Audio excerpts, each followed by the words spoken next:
Oke, bismillah teman-teman. Kali ini saya akan sharing sedikit bagaimana saya menyusun strategi launching dan mengeksekusinya. Dan di sini juga saya akan share langsung study case seperti apa yang pernah saya eksekusi untuk salah satu brand lokal yang jualannya minuman kekinian di Makassar tepatnya, yang waktu itu kecil banget pada saat pandemi dan harus bertahan pada saat pandemi. Tapi dengan izin Allah, kita berhasil launching sekitar 49 outlet sampai hari ini. Bahkan mungkin hari ini sudah lebih banyak daripada itu. Nah, oke, tanpa berlama-lama kita akan share langsung ke teman-teman semua. Dan yang teman-teman lihat saat ini adalah slide dari materi kelas strategi launching. Oke, kita skip yang ini dulu teman-teman, biar kita langsung ke seperti apa saya mengeksekusi strategi launchingnya. Oke, nah ini adalah real case dari brand lokal yang pernah kami eksekusi, Yota Indonesia. Mungkin teman-teman bisa lihat di Instagram. Saya akan share Instagramnya. Nah ini dia di Instagram, namanya Yota ID. Oke, nah teman-teman, seperti apa saya mengeksekusinya?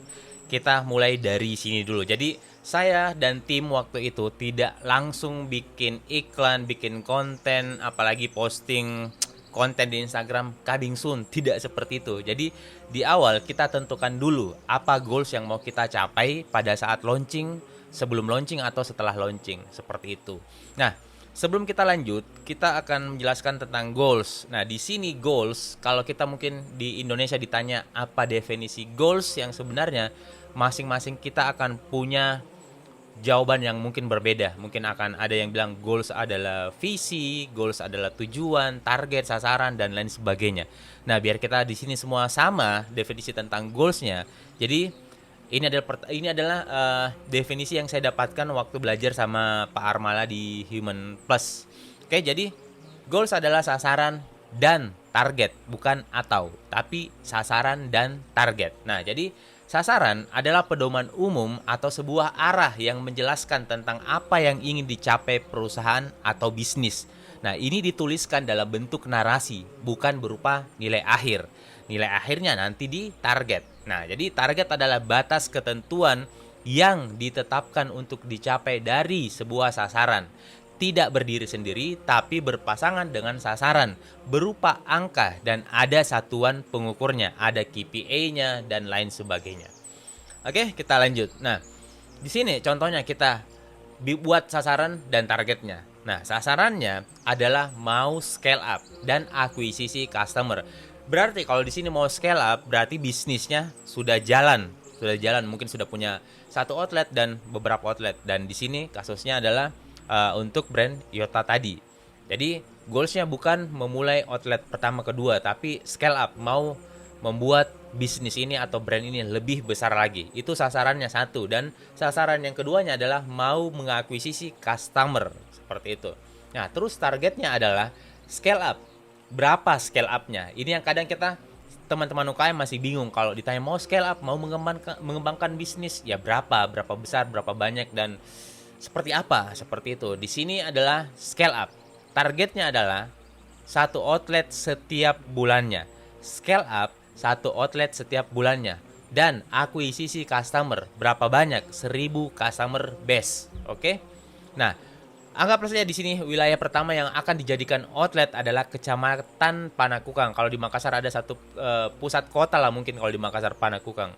Nah, itu adalah satu wilayah pertama yang mau kita jadikan outlet baru. Nah, apa yang kita lakukan, seperti apa timelinenya? Ini yang pertama kali kita lakukan. Tidak langsung posting desain di sosmed coming soon Yota Panakukang, tidak seperti itu teman-teman. Tapi yang pertama kita lakukan adalah kita brainstorming dulu bareng tim, bareng teman-teman dari divisi yang lainnya, bukan cuma tim marketing atau tim sales dan kreatif, bukan seperti itu. Tapi semua divisi, semua pilar di bisnis itu kita ajak brainstorming. Oke, step pertama, kita identifikasi kebutuhan campaign selama kita launching, seperti itu. Apa saja yang kita butuhkan, berapa budgetnya, siapa saja yang akan ikut serta di project launching ini, dan lain sebagainya. Oke, nah step kedua, kita menyiapkan marketing kit. Nah, apa saja yang kita siapkan di marketing kitnya? Marketing kit adalah semua hal atau semua tools yang kita butuhkan untuk mengeksekusi atau menjalankan project. Nah, marketing kit yang dibutuhkan pada saat launching adalah yang pertama, foto atau video produk dan lain sebagainya. Terus yang kedua ada desain di sosmed, ada lead magnet, ada landing page, ada iklan di Facebook, Instagram dan lain sebagainya. Terus kita juga menjalankan influencer marketing, ada banner di outlet, ada newsletter dan lain sebagainya. Oke, terus di step 3 kita sudah mulai running ads atau menjalankan iklannya. Nah, marketing kit di sini di step 3 itu ada ads yang pertama itu jalan di H-10. Jadi 10 hari sebelum kita launching atau grand opening, iklan pertama sudah jalan, berarti ada lebih dari satu iklan. Iklan pertama sudah jalan. Terus yang kedua, KOL atau selebgram juga sudah publish kontennya. Mungkin selebgram bikin konten seperti ini, talking head atau mungkin ya seperti apa yang mereka buat, terus mereka bilang di kontennya kalau insya Allah akan ada outlet yang baru dari Yota atau dari brand apapun itu di kecamatan Panakukang misalnya, seperti itu. Jadi untuk membuat orang-orang yang ada di sekitar situ jadi aware tentang akan adanya outlet baru di situ. Nah, terus yang ketiga, kita capture leads. Capture leads adalah kita berusaha dari konten-konten yang kita buat, kita berusaha untuk mendapatkan database. Database-nya siapa ya? Audiens atau market yang ada di sekitar kecamatan Panakukang itu. Terus yang keempat, kita retargeting. Nah, retargeting yang kita maksud di sini adalah mengedukasi atau mengingatkan ulang ke orang-orang yang sudah kita dapatkan database-nya sebelumnya di bagian capture leads. Bukan semua orang yang ada di Makassar, tapi orang-orang yang kita jadikan target market atau audiens di sekitar kecamatan Panakukang itu. Oke, nah terus yang kelima ada KOL atau selebgram lagi, dan siapapun yang kalau dia ngonten berbicara dia didengarkan. Orang-orang seperti inilah yang visit ke outlet seperti itu. Biasanya outletnya masih di fase pembangunan tapi sudah hampir selesai, mereka sudah visit di situ, teman. Oke, step 4 dokumentasi. Nah, di sini dokumentasi yang tim kreatif lakukan adalah mereka membuat foto, video, suasana di outlet yang baru. Terus ada juga video interview, mereka menginterview orang-orang yang pernah atau customer loyalnya Yota seperti itu. Nah, terus ada user generate content. Nah, user generate content ini adalah konten-konten yang dibuat sama orang-orang yang datang di outlet itu dengan tanpa meminta mereka, atau mungkin dengan kita berusaha men-trigger mereka agar mereka mau bikin konten seperti itu. Nah, terus step 5 atau yang terakhir setelah kita launching, kita report, kita bikin laporan seperti itu. Nah, jadi disclaimer juga teman-teman, laporan di sini bukan seperti ya acara ini sudah selesai terus ada laporannya, bukan seperti itu. Tapi laporan yang kita buat di sini laporan yang ada datanya seperti apa hasilnya dan bisa kita analisa untuk kita melakukan perbaikan setelahnya atau di launching selanjutnya seperti itu. Nah, tools apa yang kita pakai? Ada yang namanya Smart Metrics, ada Data Leads, terus Customer Base. Biasanya kalau teman-teman sudah punya aplikasi, nah di sini kita sudah waktu di awal sih kita tidak pakai aplikasi karena budgetnya belum ada, karena bikin aplikasi tidak murah. Nah, ini mungkin kalau teman-teman yang sudah punya aplikasi, kita juga waktu itu pakai aplikasi atau develop aplikasinya mungkin baru di kalau tidak salah di 20-an lebih outlet baru kita develop aplikasinya di situ. Karena baru di fase itu kita punya budget untuk develop aplikasi. Oke, nah seperti apa timelinenya? Anggap saja seperti ini teman-teman. Kita akan launching di tanggal 31 Januari. Nah, berarti ada beberapa hari sebelumnya, dan timeline ini kita di sini ambil jangka waktu sekitar timelinenya sekitar 2 pekan, berarti tanggal 14 sampai tanggal 31 Januari. Nah, panjang pendeknya timeline ini atau durasi strategi launching ini itu tergantung sama kapasitas atau kemampuan tim dan brand itu. Kenapa kita bisa prepare cuma 2 pekan di sini? Ini khusus timeline dari tim marketing, belum divisi yang lainnya. Nah, kenapa kita lumayan cepat di sini? Ya karena di fase ini kita sudah punya beberapa lumayan cukup lah budget untuk mengeksekusi dalam waktu yang lebih cepat seperti itu. Nah, kalau mungkin teman-teman nanti di materi-materi di slide-slide selanjutnya atau mungkin bisnisnya teman-teman baru banget mau mulai, ya mungkin timelinenya akan lebih panjang sedikit, atau mungkin bisa lebih singkat lagi, tergantung model bisnisnya teman-teman masing-masing. Oke, jadi tanggal launchingnya ada di tanggal 30 Januari misalnya, seperti itu. Nah, berarti kita tadi step pertama kita ada launching tanggal 14 Januari. Di situ kita brainstorming dulu di tanggal 14 Januari, kita forecasting, mencari tahu apa saja kebutuhan kita.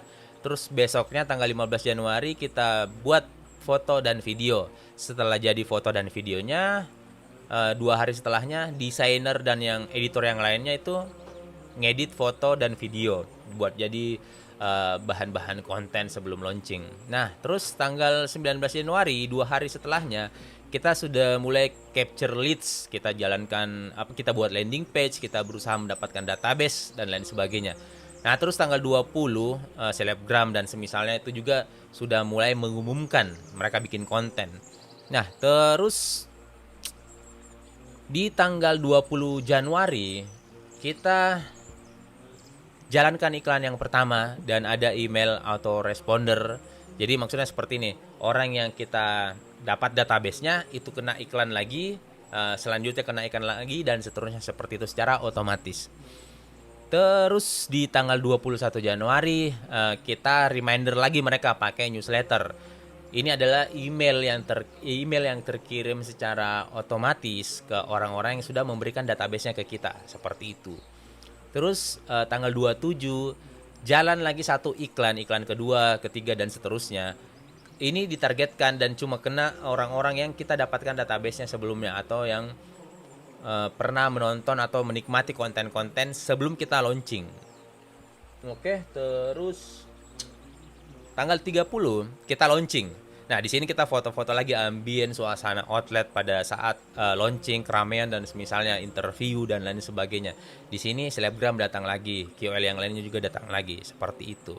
Oke, dan biasanya kalau di Yota, seingat saya teman-teman, kita dulu waktu setiap kali launching seperti ini, kita ditargetkan pada saat launching biasanya 2 hari itu kita dikasih target harus mencapai target launching sekitar 20 jutaan kalau tidak salah, dan alhamdulillah dengan izin Allah itu selalu tercapai, bahkan kadang lebih, seperti itu. Ada juga beberapa outlet yang mungkin kurang dari targetku, tidak capai target, tapi itu setelah kita analisa dan lakukan pengecekan ke belakang seperti apa sebab yang menyebabkan itu tidak capai target. Alhamdulillah itu bukan di marketing. Biasanya di kesalahan-kesalahan survei lokasi mungkin, SOP yang tidak jelas mungkin, brief dan kurang detail dan lain sebagainya, seperti itu. Karena kalau di marketing kita mungkin lebih pede bilang untuk digital marketing di bisnis kuliner atau F&B itu jauh lebih mudah dijalankan daripada di industri yang lainnya. Bahkan mungkin biayanya jauh lebih murah. Seperti itu, teman-teman. Nah, dari tanggal 14 sampai selesai kita sampai ke reporting. Nah, di sini kita buka semua data-data, cari tahu apa yang perlu bisa kita benahi lagi, apa strategi yang perlu kita tinggalkan saja, tidak usah diulang-ulang lagi, dan kita fokus ke apa yang bisa kita benahi selanjutnya biar di launching setelahnya jauh lebih baik lagi. Nah, jadi sepintas seperti inilah kami mengeksekusi strategi launching. Jadi tidak asal-asalan bikin konten coming soon, tidak seperti itu. Makanya dengan strategi sederhana seperti ini kita selalu capai target dan selalu ramai pada saat launching, seperti itu. Nah, teman-teman bisa kepo atau cek di Instagram brand yang pernah kita eksekusi sampai cabang 49. Jadi sudah puluhan lah kita eksekusi, dan belum termasuk brand-brand klien-klien yang lain, seperti itu. Jadi kalau teman-teman insya Allah belajar di kelas ini, insya Allah mudah banget lah eksekusinya. Apalagi teman-teman sudah punya tim. Kalaupun belum punya tim, teman-teman jadi tahu tim seperti apa yang harus teman-teman hire, seperti apa job desk-nya, SOP-nya, KPI-nya, dan lain sebagainya untuk launching, seperti itu. Oke, semoga ini bermanfaat teman-teman, dan saya rasa setelah teman-teman menyimak ini, kalian harusnya sudah siap belajar lebih detail lagi dan lebih fokus lagi. Di kelas strategi launching ini kita akan belajar lebih banyak lagi. Mungkin kalau ini di kelas offline, ini akan menjadi kelas yang eh, dipelajari 1 atau 2 hari biasanya seperti itu. Nah, tapi kalau ini jadi kelas online, mungkin teman-teman bisa mempelajarinya kapan saja, di mana saja, sesuai dengan waktunya masing-masing.